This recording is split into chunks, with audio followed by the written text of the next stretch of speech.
Hi students, welcome to Sri Damodar Raghoji Memorial School. This is for class 8 standard, subject is science. Yes, today we will going to study about the first lesson, crop production and management.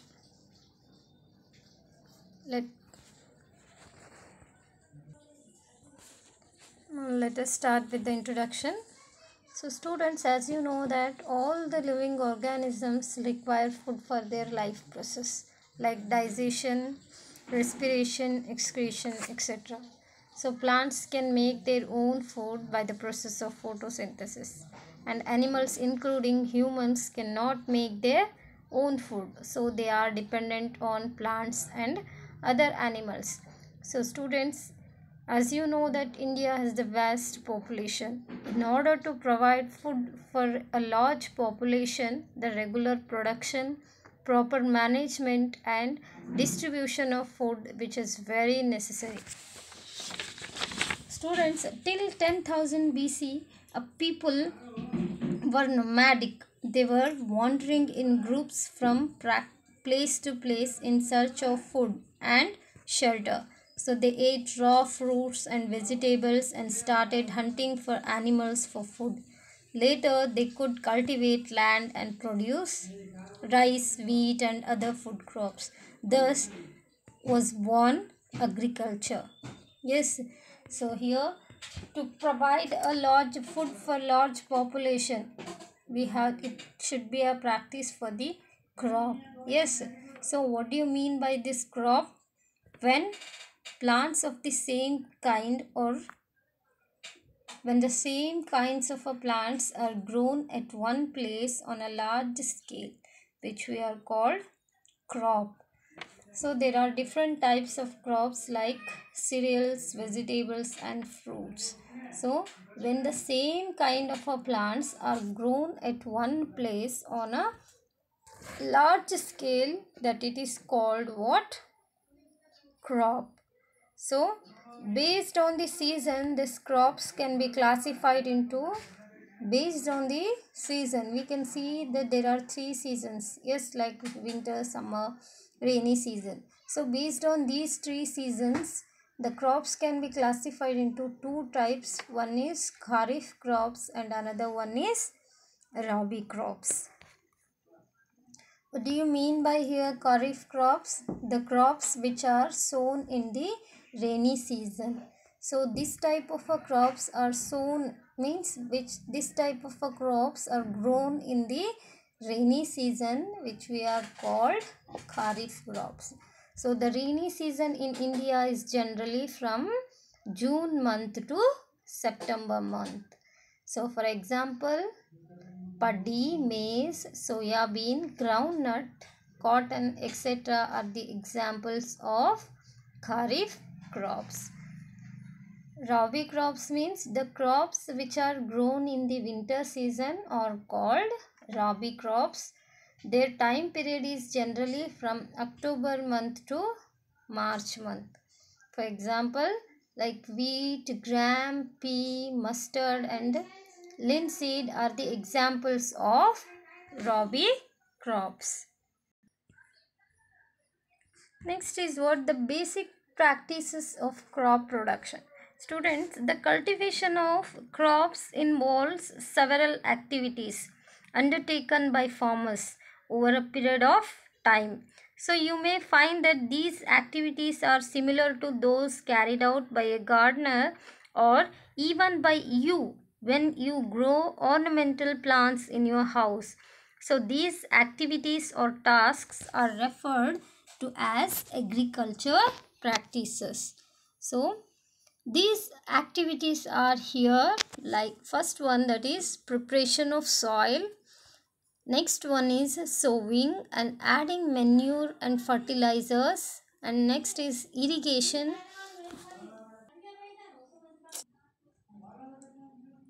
Preparation of soil, sowing, adding manure, fertilizers, irrigation, protecting from weeds, harvesting and storage. So these are the practices that we have to taken while growing the crops. Now let us discuss one by one about these practices. First step, the first stage that we have to go that we are going to take while growing the crops, that is preparation of soil. So this is one of the most important task in agriculture, is it to turn the soil and loosen it. So the preparation of soil is the first stage before growing a crop. So one of the most important task in agriculture is to turn the soil and loosen it. So this allows the roots to penetrate deep into the soil, and the loose soil allows the roots to breathe easily even when they go deep to the soil. So why does the loosening of soil allows the roots to breathe easily? Yes, because the loosened soil helps in the growth of earthworm and microbes present in the soil. So these organisms are friends of the farmer, since they further turn and loosen the soil and add humus to it. So students, you have learnt in the previous classes that soil contains minerals, water, air and some living organisms. In addition, dead plants and animals get decomposed by the soil organisms. In this way, various nutrients held in the dead organisms are released back into the soil. So these nutrients are again absorbed by the plants. So since only a few centimeters of the top layer of soil supports plant growth, turning and loosening of the soil brings the nutrient rich soil to the top so that plants can use these nutrients. Thus, turning and loosening of soil is very important for cultivation of crops. So the process of this loosening and turning of the soil is called what? Tilling or ploughing. Okay. So what we call to, why we loosening? Because to get a minerals properly for the growing plants. Yes. So for this process we called tilling or ploughing. So this is done by using plough. Ploughs are made of wood or iron. So if the soil is very dry, it may need watering before ploughing.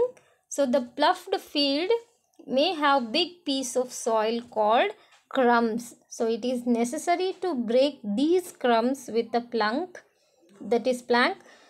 The field is leveled for sowing as well as for irrigation purpose. The leveling of soil is done with the help of leveler.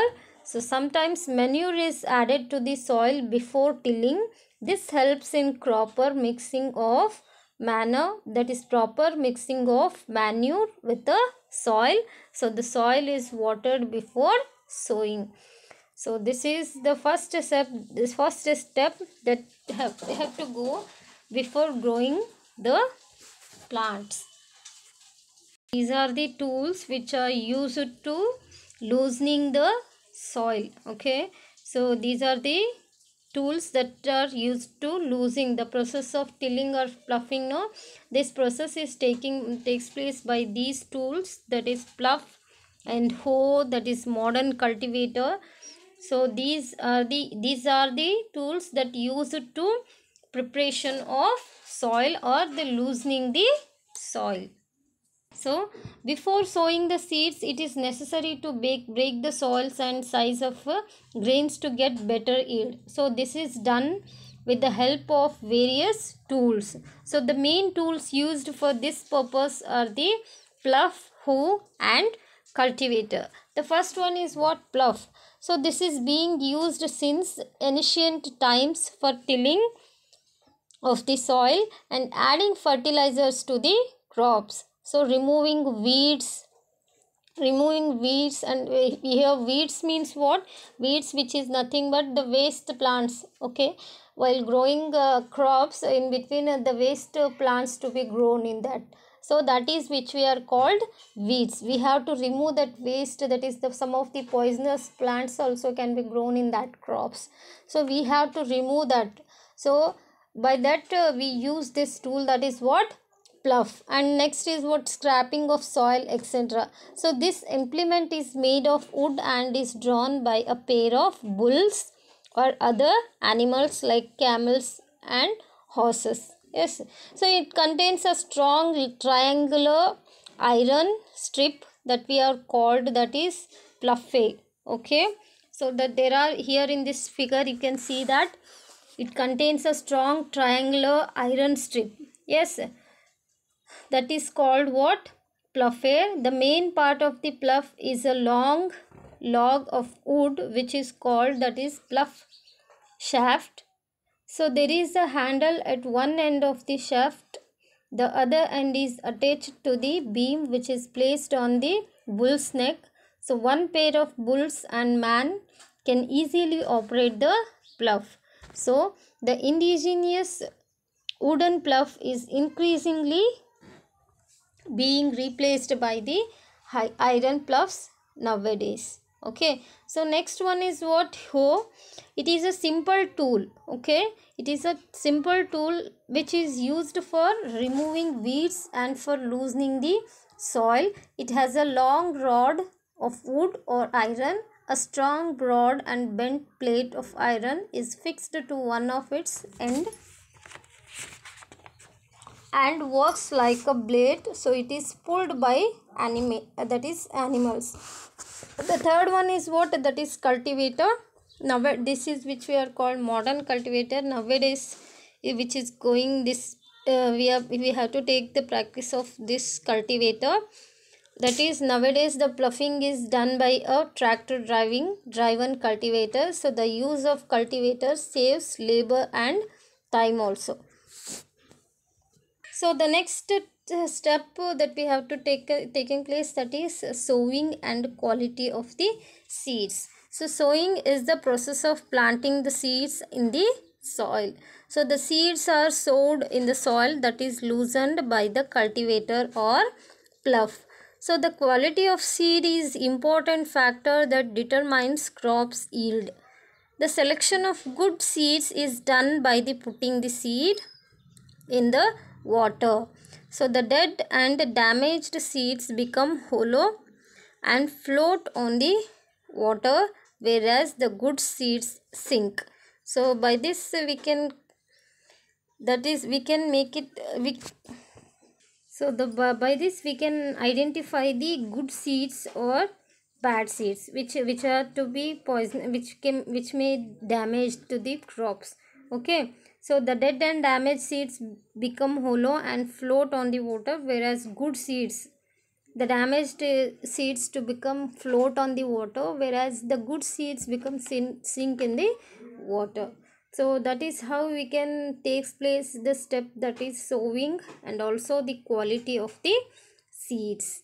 Okay, the traditional tools that we use to sowing. So before the advent of modern agricultural machinery, traditional tools were used by farmers.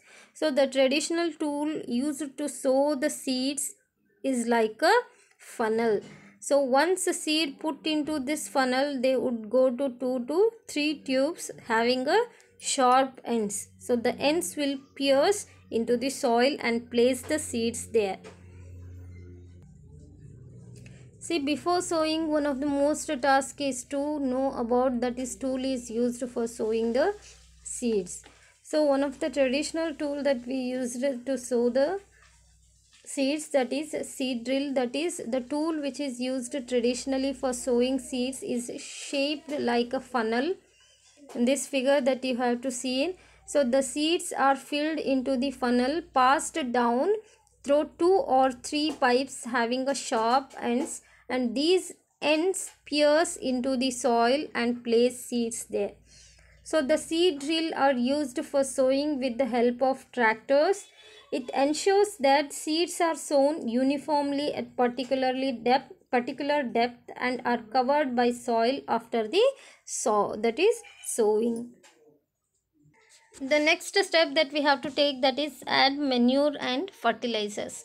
Okay, after sowing the seeds, the first one, for the first step that we have to take place, that is what, to make the soil loose. Yes, the soil preparation. Afterwards, after preparing the soil, we have to sow the seeds. Okay, afterwards we have to add fertilizers and manure to grow plants healthy. Yes, so manures and fertilizers are the substances that are added to the soil to increase their fertility, while manures are made by decomposition of organic substance. As you know that in last, that is in 7th standard, you have already studied about the manures. Yes, so while manures are made by decomposition of organic substance, the fertilizer is made of inorganic chemicals. So manure, which is made up of, that is dead and decaying animals, whereas the fertilizer, which is made up of inorganic chemicals. So here is the difference between manure and fertilizers. So easily made using animal and plant waste. Okay, it can be made it easily by with the help of these plants and dead and decaying plants, animals, whereas fertilizers made in factories in well defined way, and manures no harmful effect as fully naturally.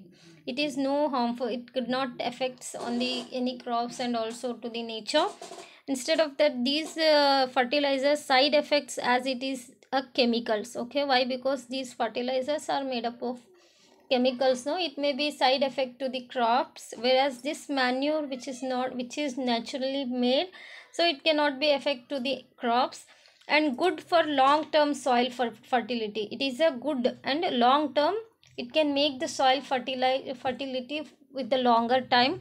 Not good for long term soil fertility if uses in excessive amount. If it is used in excess amount, means may lose the soil fertility, means it's lost, the soil get lost the fertility, and not effect, that is not effective as fertilizers. But manure is not effective for fertilizers. Why? Because it takes place that is, we can say that fertilizers very effective in obtaining the fast result. Okay, it reacts with very fastly, whereas manure, it takes little more time.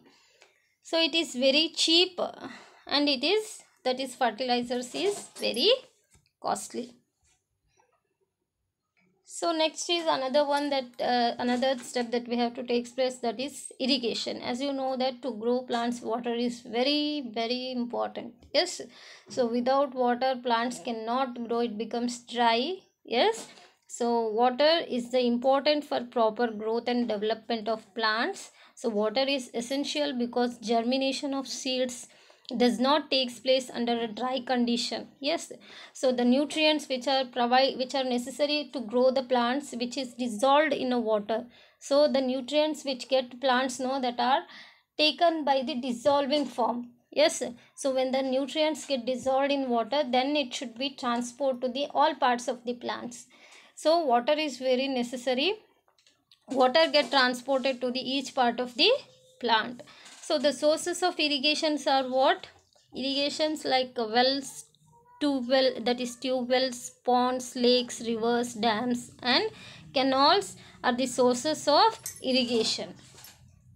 Is the traditional methods of irrigation. The water available in wells, lakes, and canals is lifted up by different methods in different regions.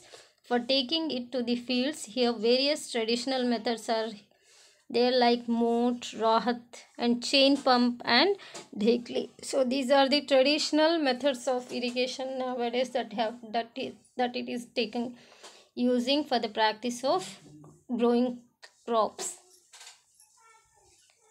So the modern methods of irrigation, like sprinkler system. Now the modern method nowadays using this method, these are the methods, that is by the process of irrigation, using by the process of irrigation. The first one is, that is what, a sprinkler system. So in this system, perpendicular pipes having rotating nozzles on top are joined to the main pipeline at regular intervals. When water is allowed to flow through the main pipe under pressure with the help of a pump, so it sprinkles from the rotating nozzles. So another one of the modern method, that is what, a drip system. In this system, the water falls drop by drop just at the position of the roots, so it is called what, drip system. Next is what, weeds, as I told you, that the waste that is poisonous for plants which grow in between the plants. So weeds are the undesirable plants that may grow naturally along with the crops. So weeds, they compete with the crops by absorbing all the water and nutrient, space and light. Okay, so how can we protect these weeds? That is, the tilling and manual removal are also weedicides. How we can protecting from the weeds? That is, first one, that we can tilling the process, that is, and also that is manual removal. We can remove by the by hand, and also some weedicides are there. By using fertilizers, we can also kill that plants. So tilling is a process done before sowing the crops that helps in uprooting and killing of weeds. And manual removal includes physical removal of weeds by uprooting them from the soil or chopping them off the ground level periodically. So the chemicals used to kill the weeds are known as weedicides. So they usually don't damage the crops. So here you can see in this diagram the manual harvesting and the harvesting. The next one is that one of the step that we have to take, that is harvesting process. So the cutting of crops after it is mature is called what, harvesting. So in harvesting, crops are pulled out or cut close to the ground. Harvesting is also done manually by sickle or by machine. Okay, this process of harvesting can be undertaken by the manual harvesting or also by using machine also. We have to cutting the, that is what, this is the process of cutting the crops. Okay, it can be takes place by manual or also by the machines. So next process is that what, threshing. As you know that threshing is the process of loosening the grains from the chaff or the stalk. We have to remove the grains from that stalk. Okay, so while it can be done manually these days, while it can be done by the manually, so nowadays which are used, they are used which we can that is machines is used to that separate the grains from the seeds. Next is what, winnowing process. So in this process of separation of grain seeds from the chaff using the help of wind, we have to separate, that is it is the process of separating the grain seeds from the, that is stalk, using the with the help of a wind. So due to the wind, the lighter chaff flies away and the heavier grains fall down. So next step is what, that is storage. So storage of the grains is an important step in agriculture. After harvesting step, the ready grains are stored in granaries or silos. So the grains have to be stored in a dry place that does not have a rodent or a fungal infestation. So granaries are the place where the freshly obtained food grains are stored, whereas animal husbandry is the management and care of farm animals for milk, egg or meat. Students, here it is here your lesson completed. Okay, if you have any doubts means you can text me. Thank you.